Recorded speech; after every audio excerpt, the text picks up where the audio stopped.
अभी रात में 2 बजे हम लोग का गाना टेक डाउन होने के बाद हम लोग कितना परेशान है, हम लोग कितना अफसोस में है। हाय हाय हाय हाय। जिंदगी में जब तक आप सबका प्यार और आशीर्वाद हमारे साथ है, कोई अफसोस हम अफसोस कभी नहीं करते। कभी नहीं। मेरी औकात 10 की नहीं थी, आज 10 कितना है आप सबका प्यार आपको पता है। क्योंकि मेरे को 10 लोग देखने नहीं आते थे, आज 10 करोड़ लोग मुझे प्यार करते हैं, ये मेरे लिए बहुत बड़ी बात है। और मेरा भाई दिल है इतना अच्छा। और मेरा भाई देखिए, अब सबसे बड़ी चीज है कि चाचा हूँ मैं।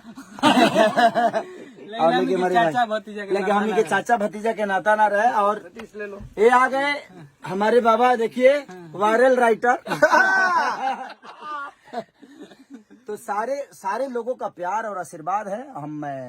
ये सब आप ही का देर है कि हम लोग इतने रात तक भी, अभी कितने 2 बज गए ना, 2 बजे रात वही एनर्जी में रहो। तो बस सिर्फ आपके लिए, जबकि मैं पूरे दिन डांस करके आया हूँ, शूटिंग करके आया हूँ, लेकिन भाई लोगों ने आया कि नहीं टेक डाउन हो गया तो हो गया, फिर अलग करेंगे, अलग भेज रहे हैं। आप ऐसा ही प्यार दीजिएगा जिस तरह। अच्छा हम लोग बनियान में क्यों है भैया? हम लोग सब लोग ये गर्मी है, गर्मी है।